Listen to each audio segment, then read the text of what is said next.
Bom, dando continuidade aqui,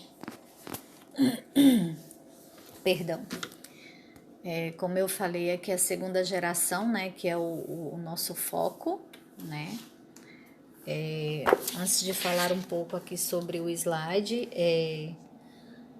porque o nome segunda geração, né, romântica, segunda geração, né, do romance de 1930, né, dá-se o nome desse romance de 1930, um conjunto, né, de obras que publicadas naquela época, né, naquela década, e mesmo na década seguinte, né, refletem as crises e as mudanças sociopolíticas e econômicas do nosso país naquele período, né.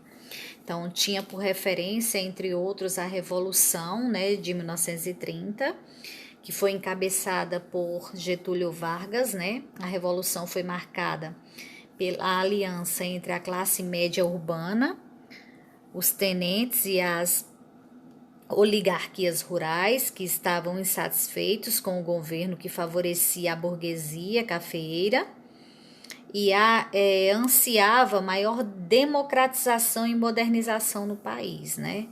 Então, embora nesse conjunto se inclua romances urbanos e romances psicológicos, a expressão romance de 1930, né, consagrou os romances regionalistas, né, principalmente os nordestinos. Seu início se deu em 1928, né, com a publicação do romance A Bagaceira, de José Américo de Almeida.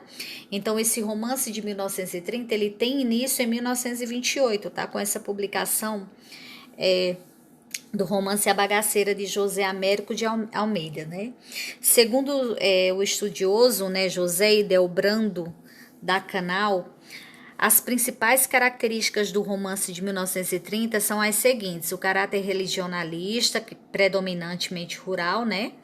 O neorrealista, por seguir a linha realista naturalista, né, que são estilos de época passado, preferência pela estrutura narrativa linear, linguagem pautada pela norma culta urbana, embora admita expressões de outras variedades linguísticas, né?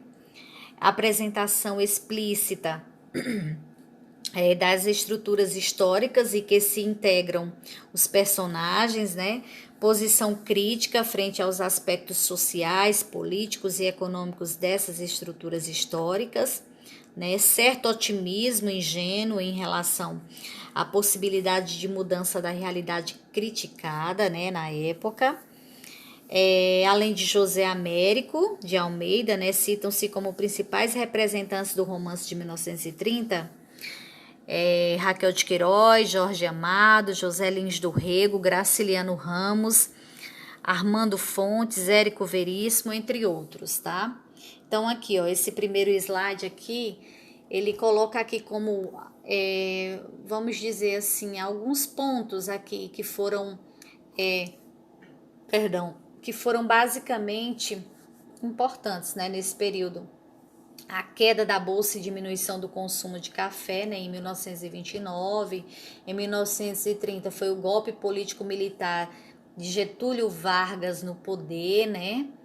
Aí vem aqui em 1934 a promulgação de uma nova Constituição. Vargas foi legitimado, né?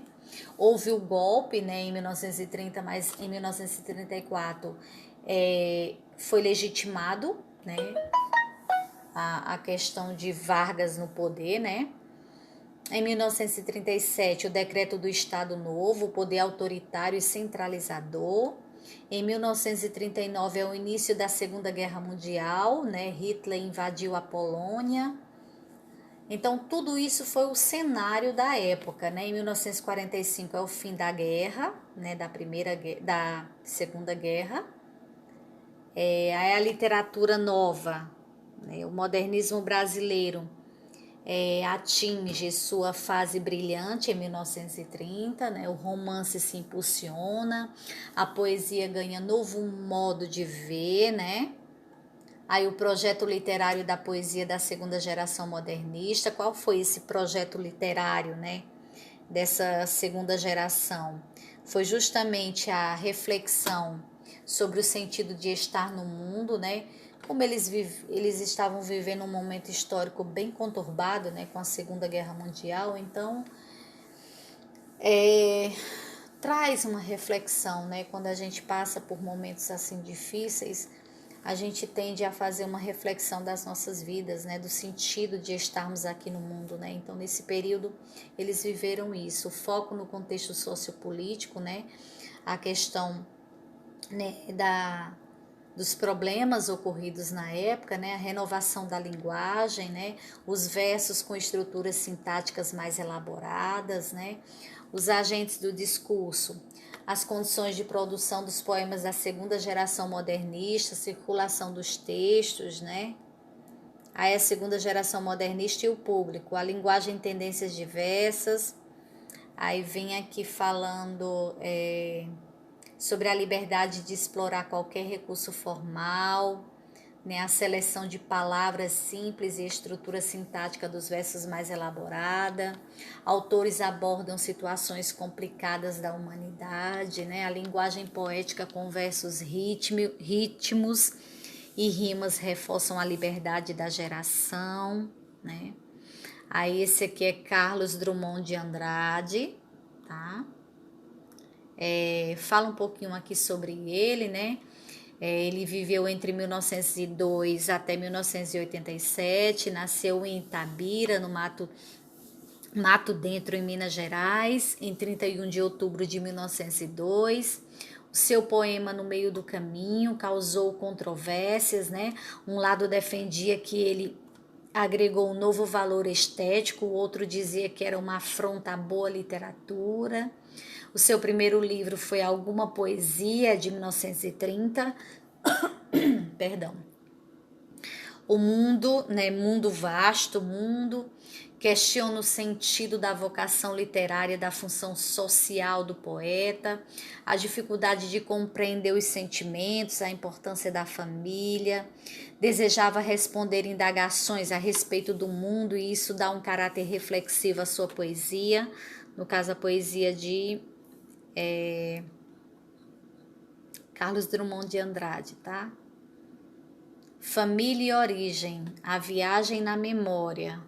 Tá? Aqui o tema família se confunde com origens, o eu lírico revê o significado do momento familiar, né? O tempo é minha matéria. O Drummond aborda a função social do poeta, denunciar a opressão e lutar por um novo mundo, né? Mostra a angústia e engajamento político em rosa do povo, o exercício incansável da reflexão.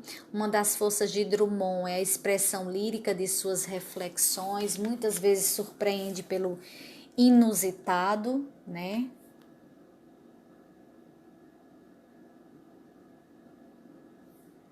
Fazer poético, ação e transformação. Apresenta-se como poeta do finito e da matéria, o eu lírico afirma ter e saber tudo, transforma o mundo em matéria de poesia. Drummond aborda a poesia em busca de si mesma, né? A concha vazia do amor. Na obra Poema de Sete Faces, aborda a necessidade de compreender o sentimento, aqui, o sentimento sempre presente não surge como solução. A obra de Drummond, ela fica marcada pela busca e descobrir uma saída. Aí vem aqui Cecília Meirelles, né? Ela nasceu no dia 7 de novembro de 1901, tá? Na cidade do Rio de Janeiro. O seu nome completo era Cecília Benevides de Carvalho Meirelles. Cecília faleceu em sua cidade natal no dia 9 de novembro de 1964. Primeira mulher a alcançar destaque no cenário da poesia brasileira, tá? No ano de 1919, ela publicou seu primeiro livro, Espectro. Embora fosse o auge do modernismo, né, a jovem poetisa foi fortemente influenciada pelo movimento literário simbolista. Foi um movimento que antecedeu, tá, o parnasianismo, tá? Um dos movimentos de época. Sua formação como professora interesse pela educação levou ela, né, a fundar a primeira biblioteca infantil no Rio de Janeiro no ano de 1934, tá? Vamos lá. Abordou temas como o amor, o tempo, a transitoriedade da vida e fugacidade das coisas. Aqui. Em sua poesia, a natureza marca os ritmos da vida. Aí logo em seguida vem Vinícius de Moraes, mais um autor da segunda geração, tá? Nasce em 1913, morre em 1980. Definia-se como um labirinto em busca de uma saída, é um dos fundadores da Bossa Nova. No início, suas obras ainda sofriam influências do simbolismo. A maioria desses autores, né, do modernismo, eles tiveram influência do simbolismo, do parnasianismo, né, que foram movimentos de época anterior, tá, ao modernismo. Tá? Em sua segunda fase poética, voltava-se para a temática social e o amor. Aí aqui tem um soneto de separação. Eu não vou ler aqui porque vai demorar muito, mas seria bom que vocês dessem uma lida nesse soneto, tá? As obras, né, do autor Vinícius de Moraes, O Caminho para a Distância, em 1933, Novos Poemas, em 1938, publicado, Poemas, Sonetos e Baladas, em 1946. Logo em seguida vem Murilo Mendes, né, suas marcas de juventude, né, aqui no caso, os livros Cometa Halley, em 1910, as apresentações do dançarino russo Nijinsky, em 1917.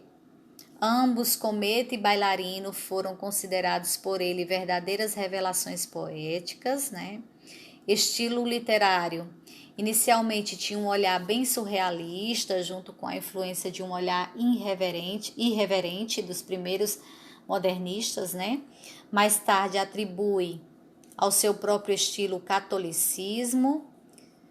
Junto à dimensão espiritual, ele também tinha um sentido de humanidade, consciência social, sempre associadas, tá?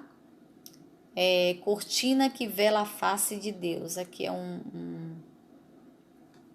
uma poesia, né, de Murilo Mendes, do livro A Poesia em Pânico. Principais obras: A Poesia em Pânico, O Visionário e as Metamorfoses, né? Aqui. Em 1972 recebeu o Prêmio Internacional de Poesia Etna, Taormina, e publicou Poliedro. O Murilo fez inclusive uma obra sobre o Jorge de Lima. Aí vem aqui na sequência Jorge de Lima, seu estilo literário modernista católico, mais poesia das coisas simples, obras mais famosas e poemas negros. Dentre esses poemas, o mais conhecido é essa Negra Fulô, tá?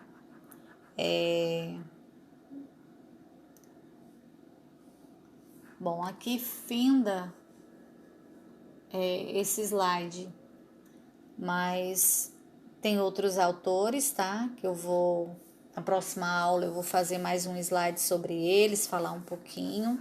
Inclusive, pessoal, eu vou propor a vocês um trabalho, tá? Voltado para esses autores. Vocês vão fazer um trabalho de pesquisa a respeito de cada um deles. E eu vou querer que apresente esse trabalho, tá? É um seminário que eu vou fazer. Inclusive, também vou colocar livros à disposição para que vocês leiam, tá? Façam a leitura, porque eu vou fazer uma ficha de leitura a respeito desses livros, desses autores, tá bom? E aí, nas próximas aulas, nós vamos nos falando, tá bom? Eu vou deixar o link da atividade para vocês, que eu quero que vocês façam.